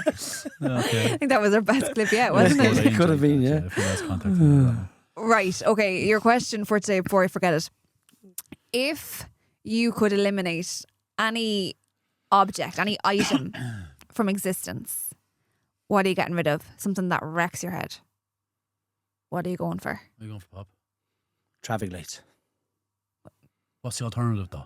Yeah, there's going to be a million accidents. No, then. there's not. I don't know whether that's a hard question, but I hate the junction down at the bus park. You know that junction? Yeah. The traffic lights broke there about a year and a half ago for 2 days, and there was not one car there. The traffic flowed, and there's no accident. Everybody went across the road perfectly. Do you remember when they 9 first traffic lights there, and there's about 8 too many. Yeah. Do you remember when they first came down? Because that used to just be the junction. Yeah. And I remember that Yeah. when that first came down, right? And everyone was getting used. Everyone was breaking the red lights accidentally because we were so used to just driving through that junction, right? It was terrible. But I remember my cousin from Australia was with me. The car in front had just flown through the junction, and she went, Does red mean something different here? Because everyone was just flying through this junction because they were so used to it. But yeah, that one isn't great. Yeah, it does me head in. Yeah. I don't. What would I get rid of? Jesus. Something wrecks me head. Bad drivers, you get rid of them. It's going on the killing spree. Yeah. I get rid of a Wasn't lot that of kind people. of question? No. A lot of people. Yeah. We'll come back to you. That doesn't require killing anyone. No, or- I'm not going to kill anybody. No, not yet. I'd have a substantial list in getting rid of things. Oh wow. Okay. Well, what's the top of your list? Air fryers. Okay. Air fryers. It's an oven. It's a quicker oven. People think that air fryers are healthy, right? If you take out a steak and kidney pie out of your freezer, put it in an air fryer, right? It's still not. It's not healthy. It doesn't convert the food or anything like that. Do you know what I mean? You're cooking it in What about George Foreman? more healthy way. A George Foreman Yeah. toast sandwich, unbelievable. Yeah, But you know when you put the sausage on it, the oil runs off it. Do you feel healthy eating the sausage then? No, you're still eating the contents of the sausage. You're It's still not grizzling though, because everything in it. It's No, but it's not, draining Podge. the oil. What's The going into sausages are about 15% pork. Look at the fucking No, but what's Benny going into the sausages. tray, Podge? What's going into the tray? Fat, grease, yeah. Created from the heat, from the pressure. But it's still like you're still eating shy food. I can't talk about shy food. I eat a lot of shy food. Podge. Anyway, air fryers will be gone because they're just a fad. No, in saying that, I have one, I use one, absolutely. But it's not that my oven can't do. Right. I just feel like the oven is looking up and saying, I'm here as well, bud. And I'm bigger. I will say You had a choice, it's the oven, is it? Do you ever try and cook 4 things in an air fryer in a tray? a nightmare. And it's like a game of Jenga. You're trying to stack it so they don't fall on top of each other and everything. Or the cleaning them out was a nightmare now as well. I will Well, say that's that. not my job. Oh, Louise. my, that's No, I that's wouldn't- an I wouldn't be outrageous good enough. statement. I Always wouldn't- left No, clean no, the I air wouldn't I be fryer. good wouldn't be good enough. enough. I outrageous wouldn't be good statement. enough to clean it. No, that's a deflection as well. I by the clean way. most things, but I wouldn't clean the air fryer. Yeah, you don't. No. Air fryers would be gone. That's anyway. sexist. That is. Terrible. His poor wife. And you know lamps that turn themselves on and off that are on a timer? Them timers would be gone as well. It's just creating an absolute ridiculously lazy breed. Some people have lamps and they have a timer on it that switches off switches on at 6 and switches off at 10. Get up and turn it on and off, man. I've never heard of a lamp on a timer. Yeah. It's a little connecting thing you can have. Set time. They'd be gone as well. Okay. It's ridiculous. I don't know what to get rid of. I get rid of them. Air fryers have to stay, Podge. No, air fryers would be gone. You caught me in the George Foreman. I do. I love George Foreman. yeah. A sandwich I'll of that give is you. beautiful. I'll give you one up now on a George Foreman. Yeah. Go on. The Breville sandwich maker, like the panini press. Oh, I wanted them now. They're a different level. really? Sandwich. I actually contemplated. How many I items have actually you got, contemplated Podge? joining Just Eat and selling Doing sandwiches. deliveries. Yeah, yeah. Yeah. Sandwich orders. Yeah. Yeah, you know what I would get rid of? What? Scooters. The electric ones are Yeah. normal. Yeah. Every one of them It's should be just a banned. light bulb moment there. Yeah. Yeah. Yeah. Just trying to think of something. Yeah, they're just Dangerous. stupid. Yeah. Dangerous, everything. But they think they're a lot of themselves. Fantastic way to see the city. It's not, Podge. There's a limit on them, isn't there? Speeding, and then there's Yeah. lads passing by. I'm surprised the government haven't enforced like tax insurance on them. Yeah. The ones It's a that see motor, standing. like. What's yeah. the story with them? No, People don't like standing. I'd get rid of them. They'd be gone. But just Also, people goes out that unicycles. Dublin Road out to MSD, and I'm not messing with you. They're going 40 or 50 kilometres an hour. On them scooters. Them, honest to God. Yeah, they're dangerous now. They are very I get rid of bad. unicycles as That well. was Joey Dunlop on the scooter there for a second. You get used. You're rid of a unicycle. They're pointless. Pointless. They're pointless. I love how your Why? brain works. The only thing good about a about unicycle is the- someone is juggling on it, and you're like, wow, it's impressive. Well, that's the circus stuff. But if he's just going around one of them unicycles, When What have you about the ever tandems? seen somebody going around in a unicycle? you see people cycling circuses Where? and circuses and things in like a that. Circus. Yeah, but if people would just cycle them in the circle, do a trick, do a wheelie or something. So you just You know what I Have mean? one wheel. Well, I've bumps, never do a been to a bunny hop. circus where a person just cycles a unicycle around the place. and I've goes, seen that. Thanks for that. No, Yeah. no, it's probably 36 What do you think years. of that? Da-da! It's probably 30 odd years since it's been to circus. But no, They've upgraded sorry, You're right. massively I've never since seen then. anyone cycle a unicycle randomly in the street. Around Carlow But I Town, just think they're like. pointless. What about a barge? What? Barges have their place in history. Do you know what I mean? That barrow there was, down What's the at point the of them? ball club. So barges, they fed the country, filled the country with Yeah, but goods. no, Barges in the did. current market. No market for now because you have couriers and things like that. Yeah, well, then They get were rid the of them. couriers of yesteryear. John the bar. I've never done a barge actually. No, Barge is random, Bob. I know. That's a random. Like that's as random as unicycle. or A barge. little bit. I don't even know what a barge that? is. It is. A barge. No. What's a barge? Yeah. It's It's a big boat. fish. It's a boat, like a slow boat. Yeah, it's- Okay. Would have been used years ago real- to haul yeah. goods up and down through the country, the waterways of Ireland. Oh, okay. But they don't really use them anymore. No, they might Okay. use I them. think I've Owen seen and these in Greg House of Mann and all that, Guinness. they wanted to I think they sort do, of yeah. Huh? park I think up I and all. saw these in House of Guinness. Yeah, When they were, barges. yeah. She'd see it in Piggy Blinders. Yeah. On the Archers, the canal, and the Yeah. barge comes That's up how they there. got around. Ah, okay, right, yeah. What would you get rid of? Well, Shannon? that was goods. That was goods getting around, not people. Like Yeah. They bring all the stuff around, yeah. I see a lot of hens and stags in them now. In barges. On barges, you see them, like, I don't know what to buy. That's They had a poor budget, Where are you didn't going to they? go on a hen? I'm going on a barge. I actually went straight like at the animal hen and the animal stag. I'm like, why would you put stags and hens on? And then I was like, oh, yeah, it's barge. That's definitely a Carrick on Shannon thing, though, isn't it? Yeah, but they do it everywhere. They do it a lot of places. But just stupid, like. Oh. Like, why are you going to go on a stand? What are you going to do on a barge? You're going to fall into the water, stay dry. What do you do in a pub? Drink your face You're off. going to drink your face off the barge as well. Like. Yeah, would you fall into the water then? No, I wouldn't. Yeah, but that's Bit 'cause don't you're- share That's off. because you can't swim like me. I wouldn't like a barge. Okay. Baywatch. I just said I can't swim the same as you. I was a Baywatch. Oh, you can't swim. I can't. No, I'm brutal. Oh, yeah. Well, I have a fear. Do you doggy paddle? I've an irrational fear of water. Yeah, I don't like it. I I don't nearly drowned like as it. young as see. That's what happens. Yeah. It sticks in my head. Yeah, I've never had nearly drowned, but I just that's a fear in my mind that I can't, mental block that I can't get over. It's Your gone very armbands. deep. You wouldn't get arms. You wouldn't get And your armbands big enough to get on my arm. Yeah. Ironman's in a unicycle. Hey! Juggling Yes, it was juggling into a air puddle. fryers. Juggling air fryers. On a barge, cycling around it.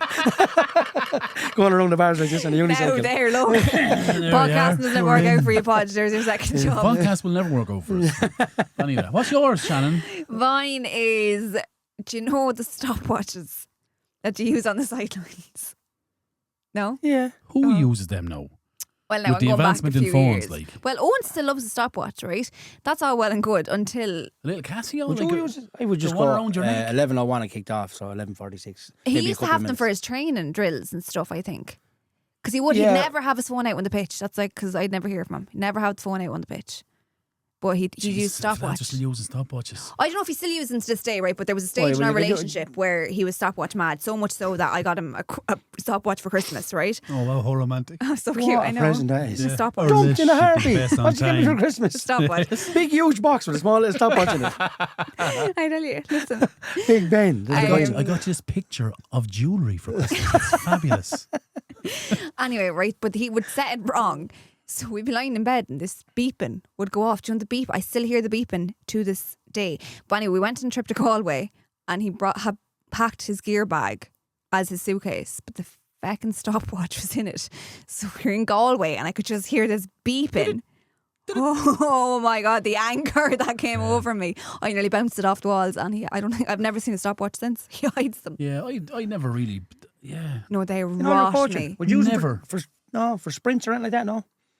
No, I'd never. I measured sprints over distance rather than time. Yeah. He you know used what I to mean? love them. I don't know if he still uses them People now. use them for planks and all this kind of crack, but I wouldn't. No. I don't think I've ever used it. But Could be I'd be more of a certain whistle rumours. man rather than. Yeah. One of them ones. You know what? Yeah. No, I never. I'd always just move on a session if I think it's time to move on. I'd never time it like. Yeah. Well, you'd know by yourself if the drill is going on too long, wouldn't you? Yeah. But- or if it's But shy. people like, yeah, He's a perfectionist. Yeah. stopwatches. Well, I don't. Stopwatch. Yeah. Anything else? Anything girly? Just a stopwatch. Because it gets under my skin so much that it's. What about feather-filled, cotton-covered pillows? I don't want to bring them on holidays. Oh, right, okay. Someone mentioned under show today on KCLR. That's what the travel experts are saying, that you need to bring Where them. did you get the information for that? Like, define travel expert. I don't know. That's what the information said, travel expert. Yeah, but what did you do to get that information? It's like a subscription service. Sorry? A subscription service. Who are you subscribing to? It's like this, basically, this researchers Podge that will went to the send out travel like world, I'm talking sure. What? topics and stuff. Yeah, yeah. Fuck off. Yeah, so it'll send out like Is there a showbiz charge? news. Yeah, there is. How much does that cost? I Subscribe think to? it's like €12 a month or something. More than Mad. Netflix. Oh yeah, but that's not mad. Mate, 12 a month. Netflix. And you can't even just give you data Yeah, that well, you could go get yourself. they get a daily. You get a daily. Have you it's called ever heard of AI? Yeah, but today it doesn't give you great stuff now. This is. It'll give you data on that. But this will give you like up to date showbiz news. It'll give you celebrity stories. It'll give you talking topics. It'll give you the top, like the Billboard Top 100. It'll give you the. You can top. get all them things online, man. Yeah, but sure, to save you going and searching it. That's why you pay the €12. It's a lazy way out, really. And isn't where it? do you... is it an app? No. So what do? You have to search it. No, it's a website. Well, yeah, it sends to my email. It gets sent to my Okay. email. They send a subscription That to my email. is fucking outrageous. No, it's brilliant. I'm sending you away next week to come back with a topic for us. From that. Think up of a subscription.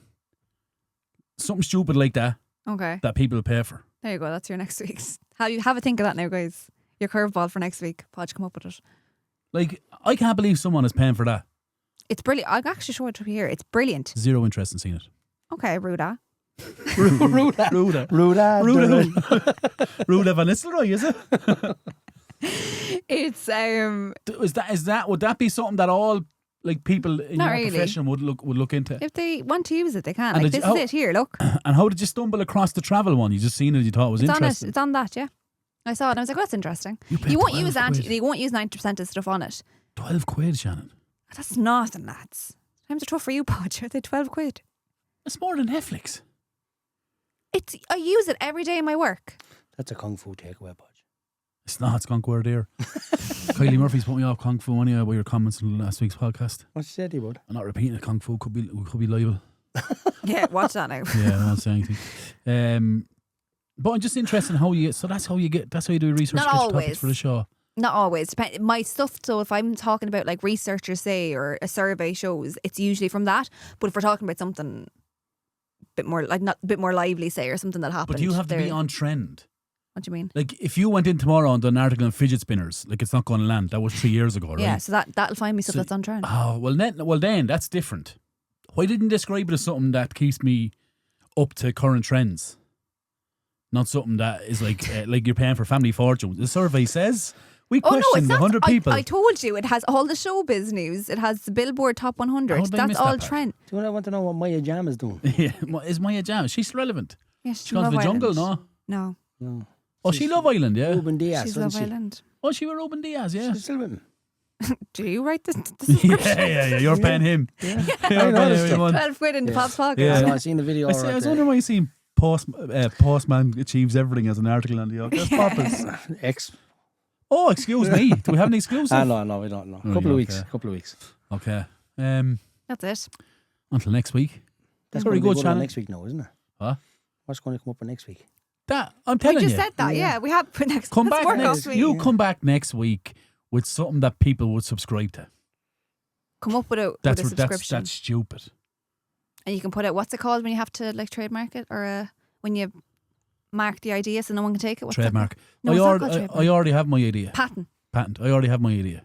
Okay, we'll save it for next week. No, can I say it? No, save it for next Please. week. He's like about. Please, called- let me. It's called Mystery Hurling I Box. said no, but anyway, go on. It's called Mystery Hurling Box, right? Okay. So you were marketing this to Americans, right? They market it. So you subscribe, you pay £10 a month, and once a month you'll get a mystery box with something Irish in it. So say a bit of turf. Right? That's another one. Right? Packet of crisps. Yeah, Tato. Yeah, Tato will be another one. How much are you charging for this? £10 a month. Cheaper than your Baby tap. bottle of paddy. Yeah, little baby bottle of Paddy or Powers. Powers Irish. Was Irish, yeah. A can of Guinness 1 week. You have to be over 18 to join, obviously. 21 in America. King Crisps. They're not very No, Irish. you can't do King and Tato. It's Tato is Irish. Different week. So Who it's King. sends a 6-pack of King to Australia to their sons He's over not a just year? sending one. Purple snack. Okay. This is very A Barry's expensive tea for bag. a tenner. One singular tea bag. It's just a mystery. You're signed up for it. That's A someone has small gone their little own plate way. of bacon and cabbage. They've gone off by the time it goes I'll there. better you. Because it's rotten. Not a recipe for bacon and cabbage. No, Don't give him. Just tell him how to do it. It's Mystery Ireland. Soda bread. Ingredients? Yeah. No, not ingredients. God Recipe. forbid. You Okay. can't send food across the Atlantic. We're in America here. All of a sudden, then it goes to Asia and we're millionaires. Do you know what? You have so many. Isn't that an idea? If the unicycling Look me in the quadrillion eyes. air fryers, Look me in the eyes and tell me that's a bad idea. it's a bad idea. Bad idea. I didn't think he could lie like that. Anyway, brilliant, Shannon. Thanks very much. Thanks, Shannon. Okay, Eddie, thanks so much for coming on. We really, really genuinely appreciate it. I'm not going to lie to you. I didn't know your background until I researched you, and I realised how much you've done and what you've done and what you continue to do, and fair play to you. Thanks very much. And I'd love to go down to Gowran someday. Any day you want. We'll get Shannon to arrange. We'll do it there. Do it. We won't do it on Tyes days where I won't No, get to talk to you. We'll do it I'll on- tell you what. The night where we're always on what we call for a drink for Christmas. Yeah. Why don't we go to the races for Christmas? Is there a rest of Christmas? We're in around that time, would it be? We've none in Gowran now until January. But January, yeah. January, okay. You've lots of racing in there, but definitely pick a day, one of the days. Shannon, give me a shout. We'll look after you, bring you down, and let you have a bit Appreciate of that, and I wish you Brilliant, all yeah. the success going forward. Absolutely. Yeah. On your radio, and your hurling podcasts, and your golfing, and your horse, whatever you're doing. Best of luck in the whole lot of the Thanks, Soccer. million boys. And I Football. hope Leeds stay up as well, by the way. Fingers crossed. Have you started rugby yet? No, rugby coach or anything like that. You might get into it eventually, what? I know. I'm keeping an eye on the Ireland cricket. That's it for this episode of the Hosey Podcast, lads. If you enjoyed it, make sure you like, follow, and share. We're on all podcasts and social platforms as always. That's not my podcast. Not my podcast. It's Carlo's podcast. It's your podcast. Good luck and God bless till next week, folks. Brilliant.